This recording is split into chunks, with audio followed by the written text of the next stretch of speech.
আসসালামু আলাইকুম বন্ধুরা, আশা করি সকলে ভালো আছেন। গুগল বা কি আমরা ক্রোম ব্রাউজারে যা কিছু সার্চ করে থাকি এগুলো কিন্তু সার্চ অপশনের জায়গা অবশ্যই থেকে যায়, ঠিক আছে? এগুলো কিন্তু আমরা অনেক সময় ডিলিট করে দিই, কিন্তু আসলে এখান থেকে ডিলিট হয় না। আমি দেখাচ্ছি। এখানে যদি আমি গুগল ক্রোমে চলে যাচ্ছি, তো ক্রোমে গিয়ে এখানে সার্চ বারে আমি ক্লিক করব। এই সার্চ বারে ক্লিক করার পর আমরা যদি এখান থেকে এই যে এগুলো কেটে দিই, যেমন আমি কি এখানে দেখতে পাচ্ছেন সার্চ করেছি, যেমন এইগুলো যদি আমি এখান থেকে ক্রস দিয়ে কেটে দিই, এই যে কেটে দিলাম, ঠিক আছে?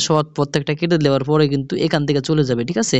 তো কিন্তু এটা কিন্তু আসলে যাবে না এখান থেকে, সার্ভার থেকে কিন্তু এখান থেকে একেবারে ডিলিট হয়ে যাবে না।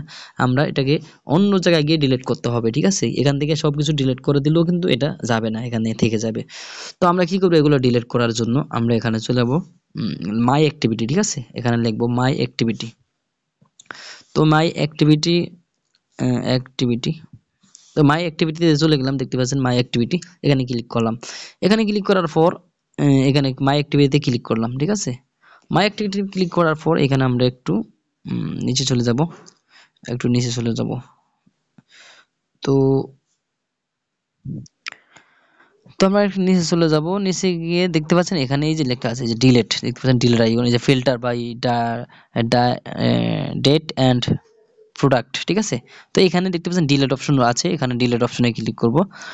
ডিলেট অপশন আমরা ক্লিক করলাম। এখানে দেখতে পাচ্ছেন ডিলেট অপশনে ক্লিক করার পর আসবে লাস্ট আওয়ার্স, মানে লাস্ট ঘন্টা আমরা কি কি সার্চ করছি সেগুলো আমরা ডিলিট করব। তারপর আসলে লাস্ট ডে, মানে লাস্টের দিন, এবং কি এখানে অল টাইম দেখতে পাচ্ছেন, এখানে ক্লিক করে কিন্তু এই যে অল টাইম সিলেক্ট করে দিলাম। অল টাইম আপনি কোথায় কি আমরা সার্চ করেছি সব এখানে ডিলিট হবে, ঠিক আছে? হুম। তো এখানে যদি দেখতে পাচ্ছেন আপনার এখানে আপনার কাস্টম র্যাঙ্কস এখানে আছে, এখানে ডেট অনুযায়ী আপনি যেমন এত তারিখ থেকে এত তারিখ পর্যন্ত আমি যা সার্চ করছি সেগুলো ডিলিট হবে, ঠিক আছে? এখানে সব আপনি চাইলে ডেট বসাতে পারেন। তো আমি এখানে সব ডিলিট করব, ঠিক আছে? অল ডিলিট করব। এই জন্য আমি কি করব, এখানে দেখতে পাচ্ছেন filter by date and product, এখানে ক্লিক করব। এখানে ক্লিক করার পর এই যে অল টাইম দেখতে পাচ্ছেন, অল টাইমে ক্লিক করব। অল টাইমে ক্লিক করার পর চুজ অ্যাক্টিভিটি টু ডিলিট, আপনি কোনটা ডিলিট করতে চান। আপনি চাইলে এখানে সবগুলো ডিলিট করতে পারেন। তো আমি ক্রোম ডিলিট করব, হ্যাঁ, শুধু ক্রোম ডিলিট করব। এই জন্য আমি এখানে ক্রোমের উপরে টিক চিহ্ন দিয়ে দিলাম, ঠিক আছে? তো আপনার এভাবে নাও আসতে পারে, আপনার টোটাল আসতে পারে, ঠিক আছে?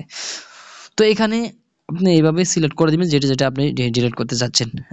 তো আমি এখানে শুধু ক্রোমেরটা ডিলিট করব, সেক্ষেত্রে আমি এখানে নেক্সটে ক্লিক করব।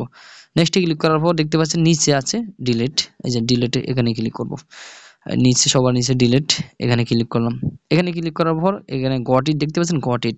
এই গট ইটে ক্লিক করার পর আপনার সবকিছু কিন্তু এখান থেকে ডিলিট হয়ে যাবে, এবং আপনি ওখান থেকে ডিলিট করলে ডিলিট হবে না, হ্যাঁ, এখানে থেকে যাবে। তারপরে আমরা কি করব, এখান থেকে দেখতে পাচ্ছেন যদি এখান থেকে ডিলিট করি একেবারে কিন্তু ডিলিট হয়ে যাবে, ঠিক আছে?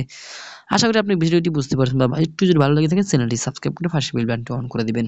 অবশ্যই শেয়ার করে দিবেন বন্ধুদের সাথে, অনেকের উপকার হবে। অনেকে কিন্তু অনেক অ্যাডাল্ট সাইট বিভিন্ন কিছু আমরা কিন্তু 18+ এগুলো কিন্তু সার্চ করে থাকি, সেক্ষেত্রে কিন্তু তাদের নজরে এগুলো থাকে সবসময়।